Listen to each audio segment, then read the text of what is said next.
Good morning বন্ধুরা, তোমরা সবাই কেমন আছো? আমি ভালো আছি। আর এই দেখো সকালবেলা আমি ব্লগটা শুরু করছি আমার বাবুকে দিয়ে। তো তারপরে দেখো আমার দিদি ভাই এসেছিল, রেডি হবে, বাড়ি চলে যাবে। তো তোমাদের একটু শেয়ার করে নিচ্ছি। আর তারপরে আমার বাবু ঘুম থেকে উঠে গেছে, আর এর বদমাশিটা দেখো শুধু খালি। আর খুব দুষ্টু হয়ে গেছে আমার বাবু। তো বড়দের জানাই প্রণাম, ছোটদের জানাই ভালোবাসা জানিয়ে আমার ব্লগটা শুরু করছি। সবাই লাইক কমেন্ট শেয়ার করে দেবে আর বলবে কেমন হয়েছে আমার ব্লগটা। তো চলো আমি কিছু জিনিস তোমাদের সাথে শেয়ার করছি, তা দেখতে থাকো, সঙ্গে থাকো। আর আমার বাবুর দুষ্টামিটা তোমরা দেখছো, খুব খুব দুষ্টু হয়ে গেছে আমার বাবু। তো তারপরে দেখো আমার দিদিভাই রেডি হয়ে গেছে, বাড়ি যাবে। তো দেখতেই পাচ্ছ আমার দিদিভাই রেডি হচ্ছে, বাড়িতে যাবে। তো তার আগে দিদিভাই বলল যে রীতাদি তোমাদের ছাদে যাব চলো, আর দুটো ভিডিও বানাবো। তো দিদিভাইকে নিয়ে ছাদে চলে আসলাম, দিদিভাই চলে এলো ছাদে।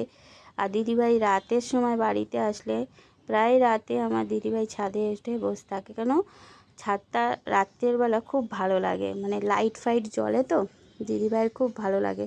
আর দাদাভাই যখন এসেছিল, দাদাভাই সবসময় বলতো যে রীতাদির ছাদটা আমার খুব ভালো লাগে, পুরো এরিয়াটা মানে হায়দ্রাবাদের মতন লাগে। ও দাদাভাই তো হিন্দিতে কথা বলতো। তো চলো কিছুটা শেয়ার করছি দিদিভাইয়ের গান দিয়ে।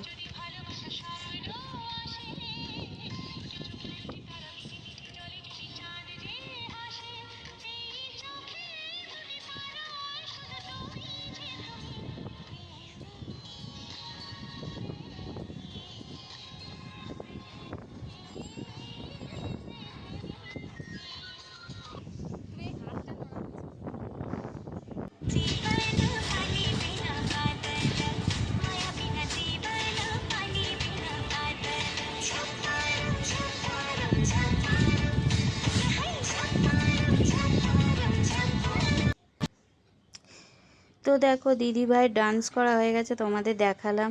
এবার দিদিভাই বাড়ি যাবে, তার আগে একটু দিদিভাই খেয়ে নিল। খাবার কোনো সমস্যা নেই, ভাত আলু সেদ্ধ ডিম সেদ্ধ দিয়েছি। দিদিভাই ডিম খেতে খুব ভালোবাসে। আর সত্যি কথা বলতে দিদিভাইয়ের কোনো খাবার সমস্যা নেই, যা দেবে খুশি মনে তাই খাবে। আর আর কোনো মানে কোনো নেই। তো চলো দিদিভাই এখানে খেয়ে নিচ্ছে, আর এই দেখো আমার বাবু এখনও ঘুমাচ্ছে। ও কখনো ঘুমাবে কখনো দুষ্টুমি করবে। তো দিদিভাইয়ের খাওয়া হয়ে গেছে, এবার দিদিভাই বাড়ি যাবে, রেডি হয়ে নিচ্ছে। আর দিদিভাই তার ক্যামেরাতে ভিডিও করে নিচ্ছে, আর আমিও তোমাদের সাথে কিছুটা শেয়ার করে নিলাম। তো এটা কি বলো তো, খুব খারাপ লাগে। আমি যেহেতু সারাদিন একা থাকি, তো দিদিভাই চলে আসে আমার কাছে দেখা করতে। আর দাদাভাইকে খুব মিস করি। চলো তো আমার ব্লগটা আমি এখানেই শেষ করছি। ভালো লাগলে লাইক কমেন্ট শেয়ার অবশ্যই করবে, আর আমার পাশে থাকবে। আবার নতুন কোনো ব্লগে তোমাদের সাথে দেখা হচ্ছে। টাটা বন্ধুরা, ভালো থাকো, সুস্থ থাকো।